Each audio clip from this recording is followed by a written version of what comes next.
Hi everyone, Sadie Hobson here from We Work Well, bringing you the latest episode in a vlog series. Joined today by a very, very special guest, both of us out in the sunshine, making most of this glorious weather. So first things first, as always, if I can pass over to you to introduce your wonderful self to everyone watching, that'd be fantastic. All right. Hey Sadie, thanks for inviting me on. And yeah, my name's Natasha. I've been an entrepreneur for God knows how long, since I was a kid, and slowly and surely just learning about business as I've grown. I've recently had to stop everything to do with business, to be fair, because my family really needed me. And it was just a really tough decision, but the right choice to do that. So I'm here today really because we're all in COVID-19 lockdown, in quote marks. Yeah. Now whatever that means at the moment. I don't know. We're in, but we're out. We're out, but we're allowed in. Yeah. It's like the Hokey Cokey, isn't it? and turn around. That's what it's all about. Hey. So yeah, I just wanted to share a couple of the things that I've been doing to kind of help myself and my well-being, but also I really enjoy as a mental health advocate and champion, like how to help others get through and serve whilst we're in this time. So you and I, it's just been a perfect mix, hasn't it?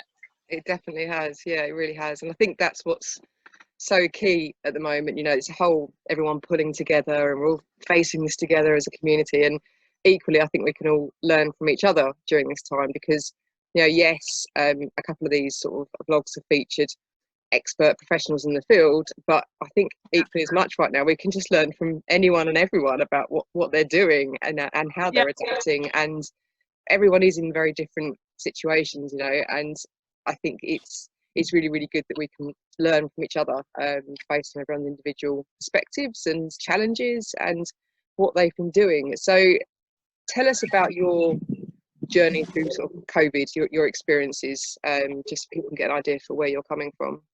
Yeah, it's been intense because as everyone that is self-employed, or maybe a work-at-home mum or dad, you know, you're at home, so really that part hasn't changed much. But the part that has changed is the fact that I was a carer for 2 years, pretty much, for my mum. So she passed on the 28th of Feb, and then I was left with, what do I do? We were allowed to cremate her for the 18th of March, but then after that it was like, okay, the family are in Kent and I'm up here in Hertfordshire, and I've got amazing neighbours that are around me, but it's just not been easy in the fact that in the home there's so many memories, and I have to compartmentalise, like making sure that I do not go into grief in like selling stuff or moving stuff or whatever. I have to really focus on that, and then have my grieving space, and then have my space in the middle where I can just, if I don't want to do anything, I'm not beating myself up about it. But that's taken a lot of time because of all the training I've had in mental health, like I suppose mental health, to get myself into like a higher self, not lower self, like victim mode and stuff. All that has had to kind of go out the window a little bit, and I just take little bits and pieces from it, because you can be your higher self but still go through grieving, and I have to just make sure that I'm not beating myself up. And that's the biggest thing through this whole time, that I'm like, don't be hard on myself, just give myself some kindness, give myself some love, and find what nurtures me to help through 2 different separate grieving, because I lost my dad in February last year, so, and that was really traumatic. So I'm still going through the grieving on that. The grieving for mum is recent, and then I've got this little like choo-choo train of like energy in the middle I'm really trying to funnel to wean towards, so that I can feel I'm doing productive work, not I'm numb, like a numb zombie through grieving. It's just like, what do I do with myself? What's my purpose now? I'm not a carer anymore. I don't have a business that's up and running fully. I had to cancel all of it to look after my mum. So it's finding purpose again. I think that we all are trying to find purpose, I think, during this time, or find our value. I think that's the other thing that I've seen and how I felt as well. What's my value? What's my purpose? Oh, you there? Yeah, I lost you momentarily. Yeah, sorry, you just saying what's my value, what's my purpose? Yeah, so what the value and what the purpose is, and how we can actually make a difference to our lives. I think people out there, like, if you watch too much of what's going on TV, that's a negative on mental health. It's good to maybe, like, in my personal view, just have a quick screen and a scroll, or maybe a friend who's actually really into like political news. You're just like, hey, have you heard the latest? And they're happy to share it, and you're like, oh, okay, fine. Like, they break it down to the bare bones, so you're not like half an hour to an hour waiting for Boris to say we are, this is, or how to, you know. So that's sort of ways I've done it to get through.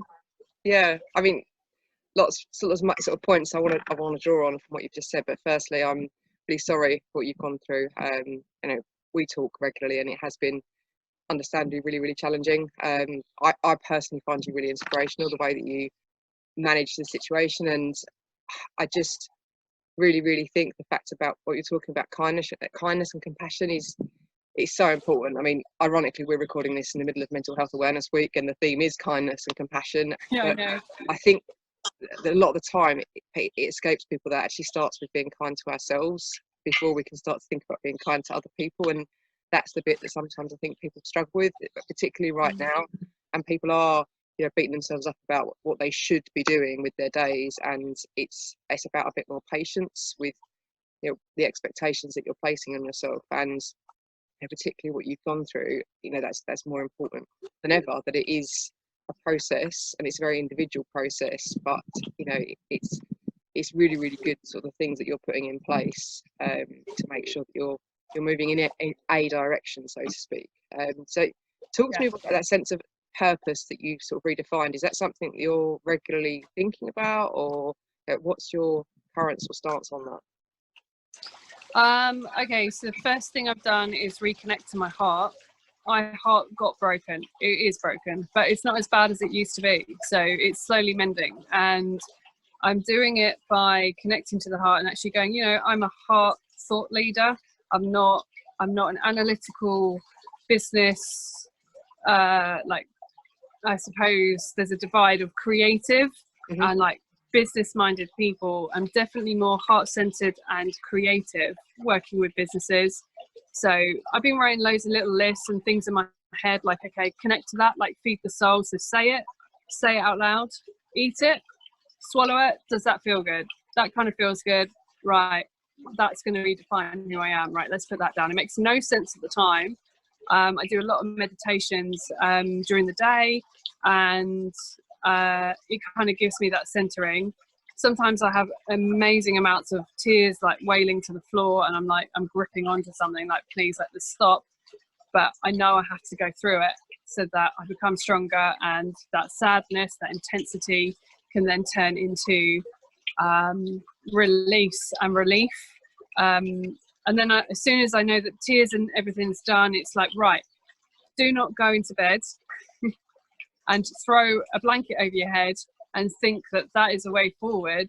Try and fight that, be kind to yourself, and maybe go and sit in the garden, just listen to the water. You can hear it now, and it's a very soothing thing.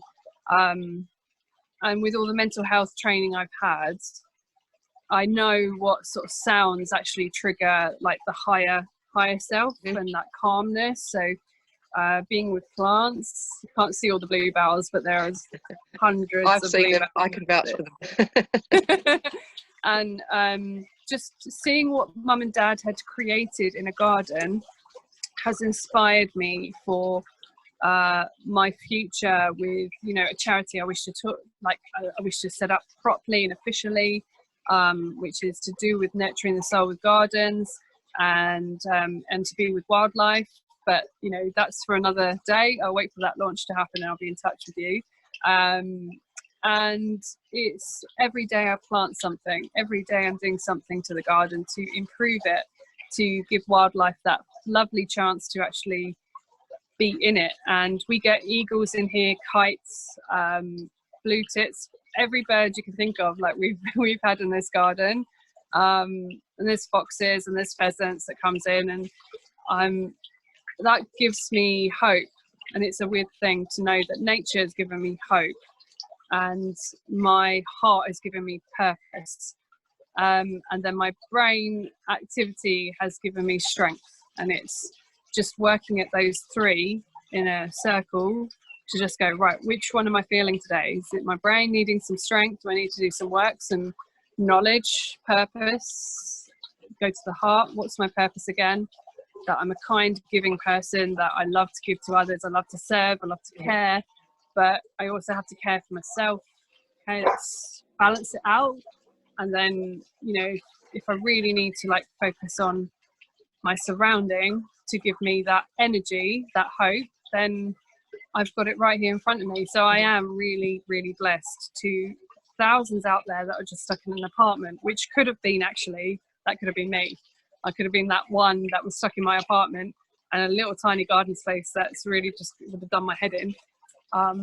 So I did make the right choice in just going, you know what, I might be in solitude, I might be in the middle of nowhere, but at least I've got a couple of really beautiful neighbours around and we're all sort of coming together as community, which is just incredible. Yeah, I think that is the sense of everyone together. It does make a difference. Just going back to initial thoughts about, you know, taking that time to think about where you're at and to process what you're feeling and what you're thinking, and the acceptance and the release of what you're thinking and feeling, because I think there's sometimes a tendency for people with certain emotions that don't feel pleasant, that, you know, we don't want, we sort of try and suppress it and reject it or deny it, and it still stays under the surface, doesn't it? And it's about accepting that that is what you're feeling and experiencing it and letting it go in a healthy way rather than trying to bottle it up. And it's having that time with your own self in your own space that sometimes people do have that discomfort with, because they do have to confront those feelings and they'd rather keep themselves distracted by doing other things, but it means they're never actually dealt with, and they're the ones that are going to stay with them sort of moving forwards. And the fact that you're sort of taking those steps, I really, really like what you're talking about with the nature and your head, the heart, and how all these things interlock. So it's more about holistic well-being than looking at one specific area. And I'm exactly the same. We know this about each other, but, you know, we're both all about nature. I don't know if you can hear, aside from my voice, the birds all sort of babbling away. And you know, recently I was on doing an online training session, and it was on a really, really intense subject, and I came away from it feeling quite overwhelmed. I'd been quite busy, and yeah, it affected me.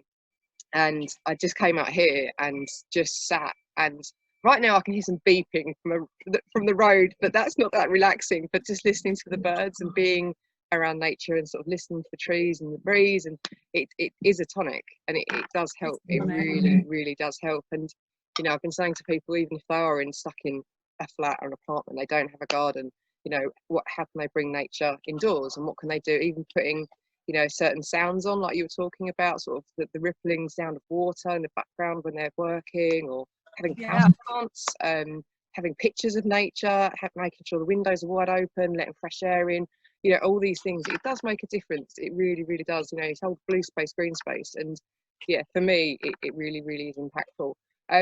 Just going back to what you're saying about boundaries, and saying about your news feeds and what you're accessing and things like that, because I think that's something that people aren't necessarily as conscious of the different steps that they can take to create those mental boundaries, because people are consumed, aren't they, by social media, and, you know, the different feeds that they visit and the different platforms, and, you know, the news constantly, and it is overwhelming, right? I mean, it's just everywhere, and it does feel a little bit that it's coming within. I think it's all about pushing it back out. And, you know, I've muted some people, like friends, on my social media just because of the language that they're using. And, you know, so the beginning of this, people that were posting loads of pictures of like empty supermarket shelves, and, you know, being really judgmental and critical about other people and using really derogatory language, and you just think, I don't need that. I don't need to see that at the moment. And I've actively not deleted them, but I've just muted them, because I think I don't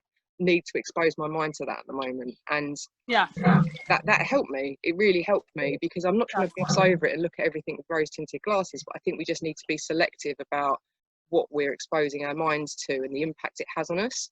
And yeah, that's made a big difference. So I think that's definitely speaking my language.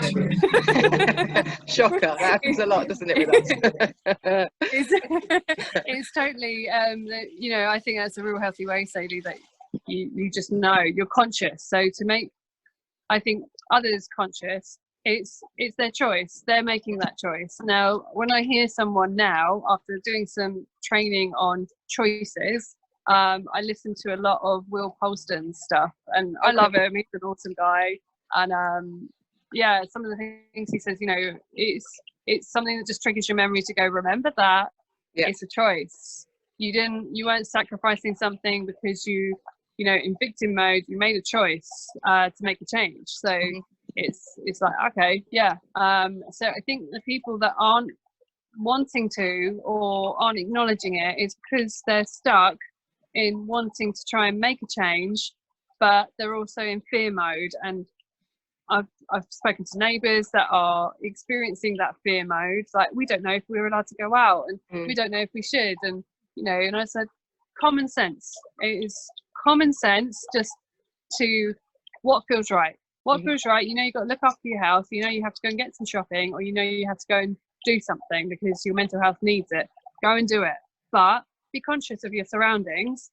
Be aware of what's going on around you. And honestly, like, if you're on social media and stuff, exactly what you just said, you just got to make sure that your bubble or your circle is how it will help you succeed under these circumstances. And success is another topic totally, isn't it? But you can be successful in just, I planted something today, I had a really good meal, and I didn't eat any rubbish, and I didn't have like 5 glasses of like G&Ts, you know.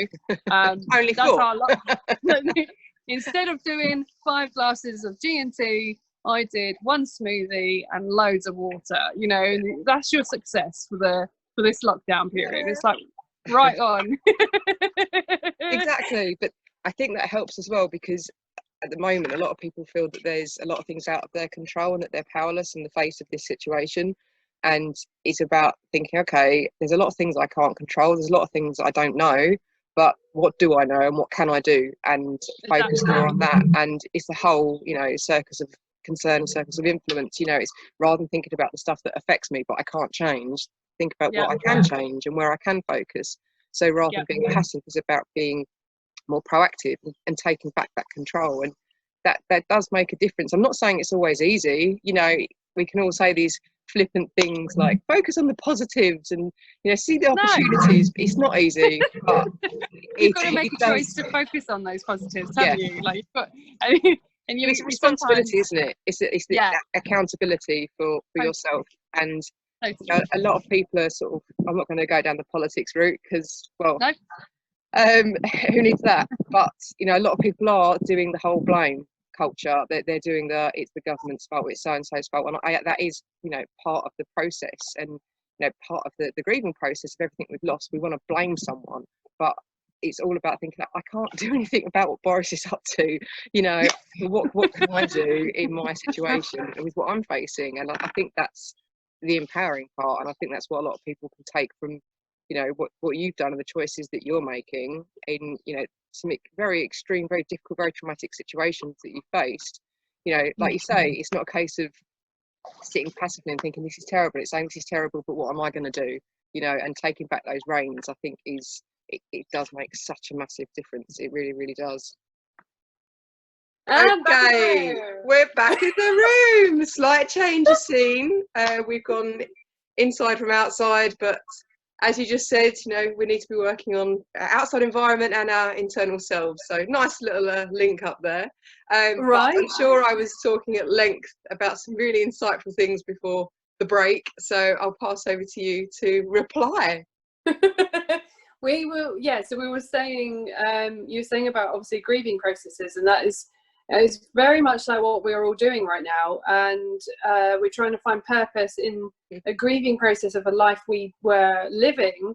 And then now we're in lockdown, and it's like, okay, now everyone's a bit fed up of talking about, oh my God, we're in lockdown, blah, blah, blah. But if the message in this is actually anything, it's like, this is like we've all become we've all become what, like 10, 11-year-olds, when we're just defining who we are and having to do something or make something in the kitchen, or we're being taught how to be back in the garden and we're like growing something. You know, our parents grew us up in a certain way to sort of see the world. You know, whatever they experience, they pass on to us as knowledge. So it's like, for me, I'm really kind of key in picking up those that resourcefulness from what my mum or my dad had said to me, because we didn't come from, you know, everyone has to start somewhere. So mum and dad really worked hard, you know, slogged so that we could get the life that we have now. And in that time when we didn't have a lot of money, we had a lot of resourcefulness and a lot of happiness in how we had to create things, you know. And they taught me about business in their own way, you know, having bunny rabbits and then selling the bunny rabbits. And I was like, oh, so that's how you live? And it's like, oh. And then, you know, I remember as a kid, I made a book about bunny rabbits, and I had no idea about, obviously, sex education at this stage, so I called it Cuddling. And I found the book, and it's called The Bunny Adventures of Cuddling. Oh my God, I have to see it. You will see it. When we meet up, you will see it. If we're going to cut this out of the video, I don't know, but we should write a squirrel one. But I might go back into my childlike state. We all have some people refer it to inner self, some refer it to being a big kid, whatever you want to call it. That's where we pick up what we need right now in some ways, because you've got to go back into your mindset. Like, what did my parents teach me? What was the core values they gave me? So can I use any of those core values right now to help me through, you've just brought out, which was really amazing, a grieving process. And yeah, that's like a trigger for me. I was like, wow, so it's not a death, it's a grieving on life, it's a grieving on maybe someone you have lost, and it's a grieving of a way of being. So whew, you blew my mind with that. No, but it is, isn't it? People are, and grief is a process that goes through lots of different stages, and we all move at a different pace through them, and we can go back and forth. And you know, it's not an exact science, but people are grieving what they've lost. You know, and that could be someone, it could just be their sense of normality.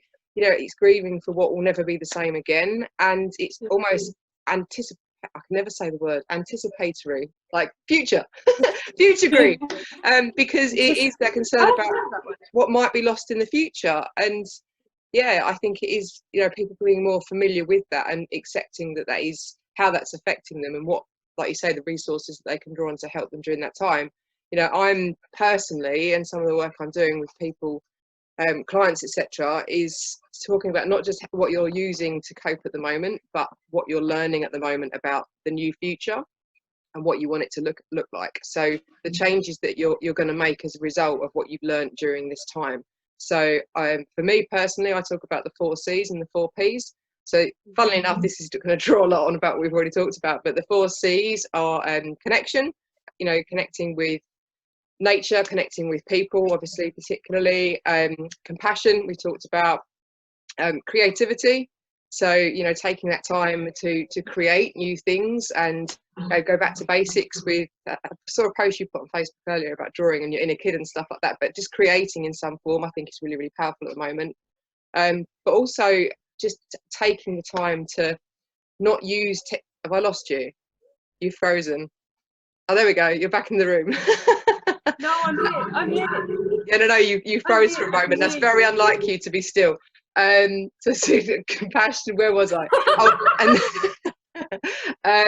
So yeah, creativity, and the last one's contentment, and taking the time to just sit, like we say, in nature and be content, be in the moment. But the P's of what I'm going to take away from it is perspective, is purpose, is priorities, and is people. And just what sense of perspective this has given me, what I want to change when we come out of this, what my, you know, rather than thinking about my life won't be as it was, think, no, my life won't be as it was because it will be better, and how I'm going to achieve that. So that's sort of how I'm focusing on. And I think it is about, again, taking back that sense of control and power in the actions that you're taking at this moment in time. Yeah, for sure. It's and that exactly what you're saying on those 3 C's is you should add like an extra one, like choice, because you have to mindfully be in that space. And it's not, as we said, it's not easy. I think that people that go through a hard time have to know that there's another way, there's another day. And if you listen to what we're both, talking about, and this is something that's grabbing and gripping, that you're like, wow, actually 2 people here saying exactly the same thing in their own way. Maybe that's a way for me to go forward, because I've got this amazing space, and I've just been showing around your garden, and it's an amazing space too. But I really put my heart, like, if I could just pop it out, like for those that are alone, those that have just been through their own stuff, that they maybe they were going to do renovations, whatever it might be, but then being absolute solitude, that silence. There's a different part of loneliness alone, and then like having the feeling of loneliness as well. And I think that for those that are feeling that, because this is the first time maybe there's a single mum that's got her little child or her big child, whatever, or a single dad that's having to deal with all of this, but maybe they're not able to get out, and then it's like financial restrictions and other negatives that happen, and it's very hard to sort of see, how can I breathe, let alone how can I get rid of this like horrible, heart-wrenching like loneliness. And the reason I say it's heart-wrenching is because before my friend arrived that I rescued from he came from Sri Lanka, like he's from Canada originally, but we've known each other absolute years, and he's one of my best friends. And if he didn't come when he did, I probably would have gone to another level of like loneliness and having to really fight, rather than it to just be in that nice ripple of happiness, or create that joy, or whatever it might be. It would have been a lot harder, I know that, but I wouldn't have given up, but I would have kept going, and it would have been a hard slog. But one thing's for sure, with the week and a half or the week and 2 days that he's been here, there's like a massive shift. So those that have company, like, love each other, like really look after each other and be kind to each other. And those that don't have company, see if you can find a way where you can reach out to a friend, and it can be 7 o'clock every single day. That's going to be your time. So it's something that you can actually like feed your soul, because we're not normal. It's not normal that we're to be alone all the time, and it's not normal that we're supposed to be together like all the time. So there's got to be like a way to find a happy medium between the two, in just finding like your inner self, and inner breathing techniques, and ways, like for me, cooking. Ta-da! So having like the cooking in the background, and making things and eating, like I've got so many bananas, it's ridiculous. I could be a monkey, maybe in my past life, I don't know, but I've got so many that I get through. So I do peanut butter, a little teaspoon peanut butter, make some banana milkshakes, and I use almond milk, and I put some Himalayan salt in, and I just try to boost the immune system. That sounds lovely. I'd like one of them at the moment. Right, shall we do it? Make a lot of noise. But yeah, I mean, I'm not even joking. So it's like, that's just one bunch. So they're good for stress levels though, aren't they? Yeah, they're good for, I go through them, like literally. And I didn't know that grapes as well. Grapes is a great one for reducing stress levels. So I'm eating them by the like, panic.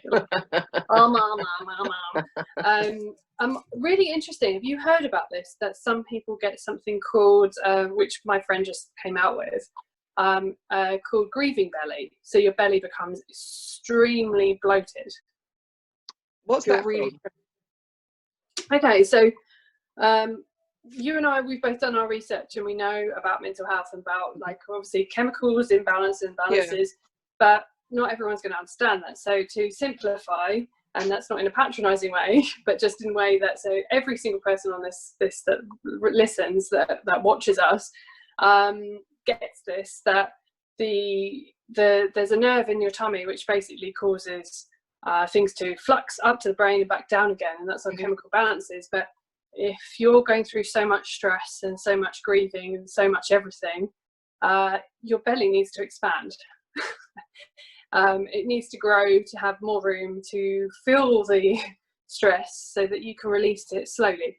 And I had no idea about this, but after speaking to my friend that's here, he just mentioned it. He said, oh, I've had about 4 of my friends that's gone through a grieving process of either their life that they've lost or a loved one that they've lost, and their bellies went whoop. So I just researched it just now, and it was like, it's an actual thing that you can actually get, you can expand. And it's not due to, if you, obviously it doesn't help if you're eating really crap food, but you know, like, which most of us, hands up, I did it. I haven't had cheese for like years, and I was like, oh, you know, and did my body feel really bad after that? Yeah. Did I enjoy the moment? Yeah, I did. But will I do it again? No.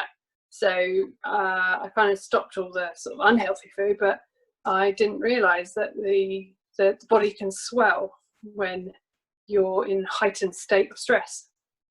I didn't know that. I know that the cortisol causes like weight increase around the midriff, but I'd never heard that specifically in relation to grief and bloating. But yeah, it's crazy the way that the body responds. It's so intuitively linked, isn't it? Especially like the gut and the digestive system, and it really is underestimated how powerful those, you know, your emotional state and how that affects, yeah, every other system, really, doesn't it? Because that's what it's designed to do. But yeah, it's remarkable, I think, and people don't really appreciate really the connection between the two, I think, as much.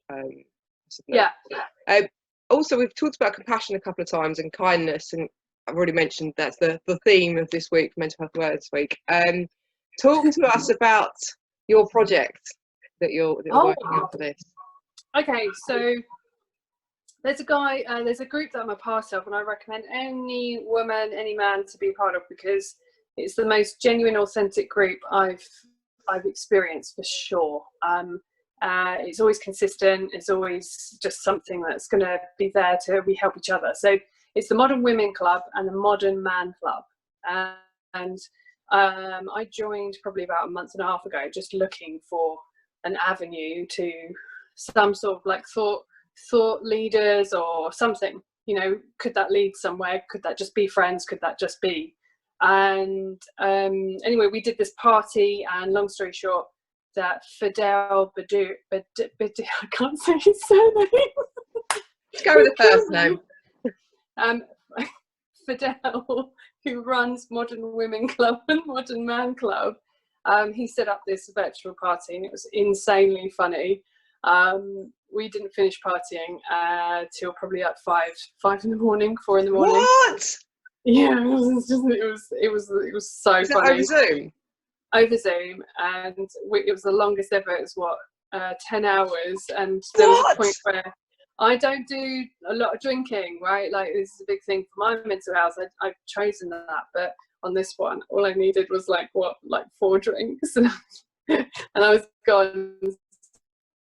So I had a party trick I was doing, and everyone else just started going from like network chat to then like crazy fun chat, and there was a couple of us that were really like outgoing people, so I got to know loads of people in that group. And one guy called Matt, he's a family guy, he's a single dad of 3. I just connected to him, he was awesome, and he used to have a print business, and because I'm the type of person I am, I was like, well, go for it, like, do it, you've got nothing to lose, it's just management, like, if you can do it. And then I just woke up one day, I'm not even joking, it was just like that. Oh my God, let me make some t-shirts with positive messages on how we can remember the positives from COVID, but how can we remember the positives or share a positive for a t-shirt campaign and raise money for Mind Charity, but wear those t-shirts with pride, because you don't know what another person's thinking, and they might see that as a moment to actually be and go, I'll have another day of actually a good day, I can get through this. I've just seen that message saying, you know, be kindness matters. Or we've got the other slogan, which is we're in this together, which thanks to you helped me set up. So, you know, I was like, simple, yes, great. And loads of other people messaged me with different types of things that they've heard as slogans for during this time. So we've got at least 20 of them, but we're just putting 5 up at the moment, and different t-shirt designs for men and women, and it's already taken off. I think I'm at £80. Wow. And £80 raised for Mind Charity, and it's £5 to donate to Mind Charity, and the rest is actually just the cost of the t-shirt. So that goes, Matt is actually donating his time totally for free, and this is totally on cost only, and he just wants to do something because he's had some experiences that we shared, so it's like win-win. Yeah. So that's what I'm doing. So I set it up 3 days ago. Wow. And just the responses are just crazy. It's great.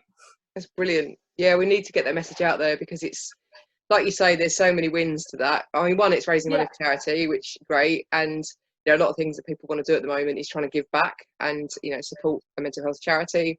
But like you say, that positive messaging about wearing it with pride, and that somebody else might see that and think, I'm not alone. I'm not on my own with what I'm feeling and what I'm thinking, and that's one of the reasons. Can you see my tattoo?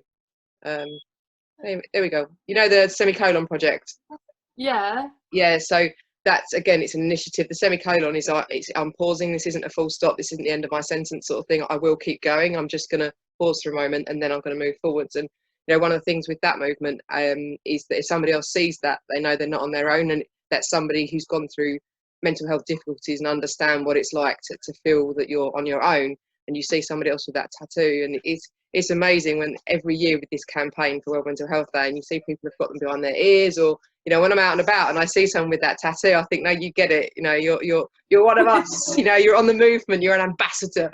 But anything like that, I think, to spread that positive message so people don't feel so isolated and alone. And like you were saying, a lot of people are withdrawing. They're on their own. They're on their own with their own thoughts. It could be that they're physically on their own.